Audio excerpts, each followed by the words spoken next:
Hello বন্ধুরা, কেমন আছেন? আশা করি আপনারা সবাই ভালো আছেন। পায়েস তো অনেক খেয়েছেন, তবে বাড়িতে এইভাবে চিড়ের পায়েস একবার বানিয়ে খেয়ে দেখতে পারেন।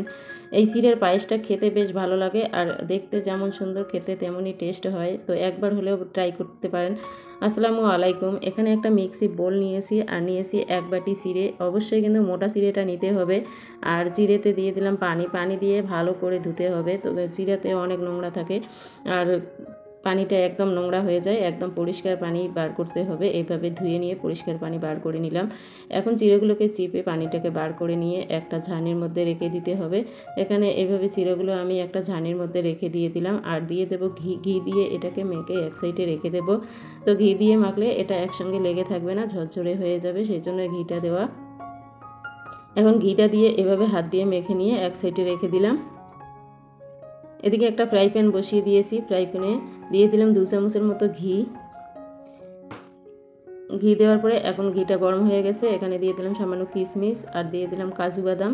তো কাজু বাদাম আর কিশমিশটাকে একটু লাল করে ভেজে নেব, আর গ্যাসের ফ্লেমটা অবশ্যই লোতে করে নিতে হবে। এভাবে কাজু বাদাম কিশমিশগুলোকে ভেজে নিয়ে নিলাম। এখন কিন্তু ভাজা হয়ে গেছে। আর এখন তুলে নিচ্ছি একটা বাটির মধ্যে।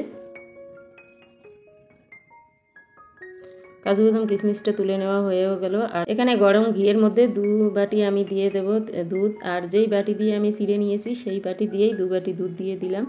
আপনাদের কাছে যদি মেজারিং কাপ থাকে, মেজারিং কাপ দিয়ে আপনারা মেপে দিতে পারেন। আমি বাটি ইউজ করেছি। এখানে দিয়ে দিলাম কয়েকটি ছোটো এলাচ। এলাচ দিয়ে দুধটাকে এখন ভালো করে জাল করে নিতে হবে। আর 2 চামচের মতো দিয়ে দিলাম গুঁড়ো দুধ।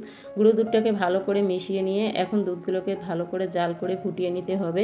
যেহেতু গুঁড়ো দুধ দেওয়া, তবে ঘন হবে। আর এইভাবে কিন্তু আমি ফুটিয়ে নিলাম। আর এদিকে যে আমি চিড়াটা রেখে দিয়েছি সেই চিড়াটা এখানে ঢেলে দিলাম।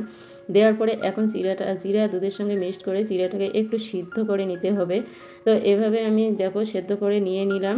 আর এখন যে আমি কিশমিশ আর কাজু বাদাম ভেজে রেখেছি এখানে দিয়ে দিলাম। দেওয়ার পরে এখন কিন্তু আমার চিড়া সিদ্ধ হয়ে গেছে। আর এখানে দিয়ে দিলাম হাফ কাপের মতো চিনি। চিনিটা অবশ্যই আপনাদের স্বাদ অনুযায়ী দিয়ে নেবেন। এখন চিনিটা না যতক্ষণ গলে যায় এভাবে নাড়াচাড়া করে নিতে হবে। আর চিনির ব্যালেন্সটা ঠিক রাখার জন্য 1 চিমটি আমি লবণ দিয়ে দিলাম। এই চিড়ের পায়েসটা খেতে খুবই ভালো লাগে, আর অবশ্যই কিন্তু বাড়িতে ট্রাই করবেন এই চিড়ের পায়েসটা বানানোর জন্য। আর চিড়েটা যেহেতু মোটা ছিল সেহেতু একদম গলে যায়নি, একটু গোটা গোটাই আছে। এইভাবে মোটা চিড়ে দিয়ে কিন্তু খুবই ভালো হয় পায়েসটা, আর পাতলা চিড়ে দিয়ে করতে যাবেন না, তবে গলে যেতে পারে। আর এখন দেখো এটা হয়েও গেছে, নামিয়ে নিচ্ছি।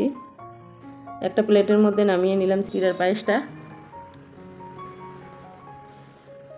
দেখো চিড়ের পায়েসগুলো কত সুন্দর হয়েছে। আর আমরা যখন চালের পায়েস খেতে খেতে বোর হয়ে গেছি, তবে অবশ্যই চিড়ের পায়েসটা বানিয়ে খেতে চেষ্টা করবেন। এইভাবে আমি একটু ডেকোরেশন করার জন্য আগের থেকে ভেজে রাখা কিশমিশ কাজু বাদামটা রেখে দিয়েছিলাম, তাই দিয়ে দিলাম। আমার রেসিপিটা যদি ভালো লাগে লাইক শেয়ার সাবস্ক্রাইব অবশ্যই করবেন, আর কমেন্ট করতে ভুলবেন না।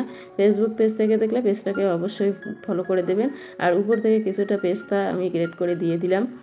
দেওয়ার পরে দেখুন কত সুন্দর হয়েছে পায়েসটা। অবশ্যই কিন্তু ট্রাই করবেন।